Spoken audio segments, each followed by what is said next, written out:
The other day I did a little short video on Black Bear Forge 2 discussing twisting angle iron. And in the comments section on that video, a lot of people thought it would be interesting to use that piece of twisted angle iron as a handle. And that got me thinking, what would it be like to forge weld the angle iron to the thing that you want a handle for, and then twist it? Just a little bit different take on the subject, so that's what I'm going to try today. Black Bear Forge is sponsored by Combat Abrasives. Use the link in the video description and the coupon code BLACKBEAR10 for a discount on your next order. Now I do expect that this will behave differently. Angle iron twisted up just by itself really kind of spirals around. It doesn't actually twist. I think we'll get more of an actual twist out of this other method.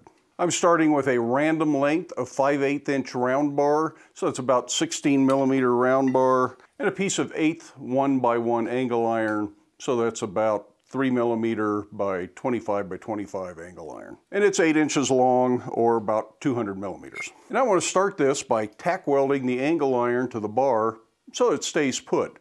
You could alternately baling wire it to the bar or use hose clamps or something like that, but tack welding is quick, easy, and reliable. Another comment on a previous video asked if I ever used the gas forge for forge welding. The truth is, I use it for forge welding more than I use the coal forge, but generally I like the controlled heat of the coal forge for the more precise welds like poker handles and things like that. For big stuff, I almost always go to the gas forge, but let's go ahead and weld this in the gas forge. There's no real reason not to, other than midsummer and it puts out a lot of heat. For forge welding in the chili forge, I run my gas pressure up to about 21 psi. This takes a lot of gas. You don't reach forge welding temperatures with it turned down too low. It also takes a little while for the gas forge to get up to welding heat. While the gas forge comes up to welding heat, I'll take advantage of the heat that I do have in there. I'm going to wrap the ends of the angle iron around the bar so that it's easier to forge weld. But I'm going to leave the midsection, the main part of the handle, as intact as I can because I want the crisp edges of the angle iron.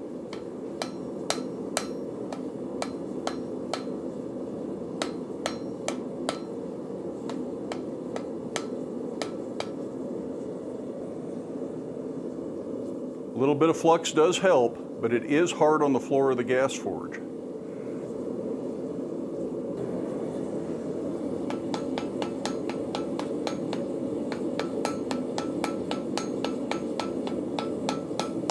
I'm going to square that up so it's easier to get a grip on with a twisting wrench or in the vise.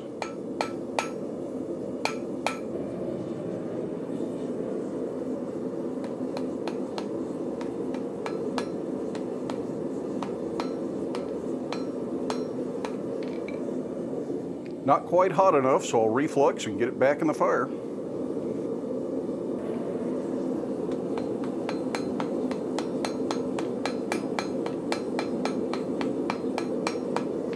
While this is hot, I'm going to start drawing out a square shank under the power hammer.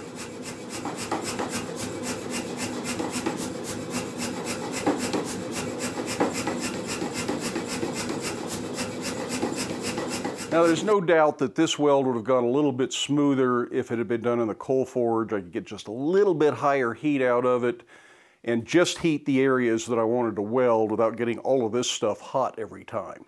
But now that it's time to twist, this is actually an advantage of doing it in the gas forge because I can get a good even heat for the entire area of the twist without having to move it in and out of the coal fire.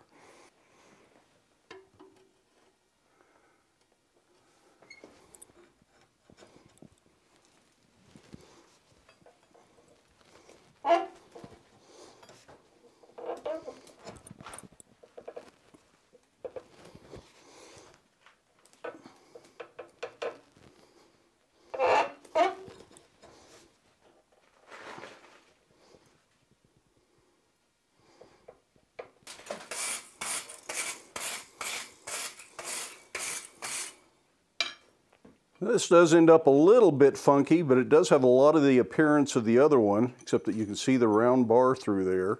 It's going to need to be straightened, especially here. Then there's this funny little pucker I don't like, so I'm going to see if I can heat that and work it back down into there without destroying too much of this character.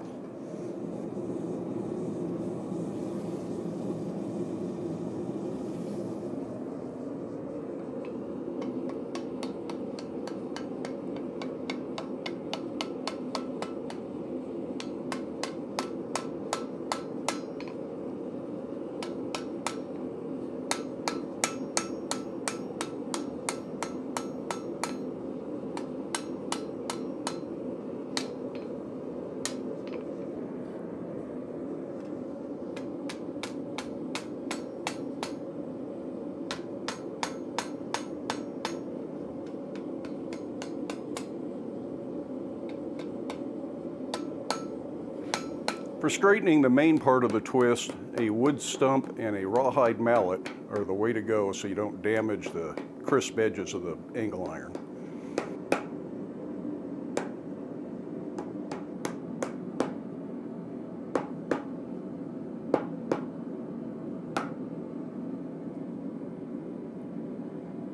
Another way to get a nice isolated welding heat is to use the induction forge, and I think that's how I'm going to finish this little end on here. Draw it out and just put a little loop on it.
What would you use this handle for? Leave a comment down in the comments section. If you'd like to see what I did with this handle, check out this video over on Black Bear Forge 2. If you're not interested in that, maybe this video over here would be of interest. In the meantime, stay safe, wear your safety glasses. We'll see you for the next one.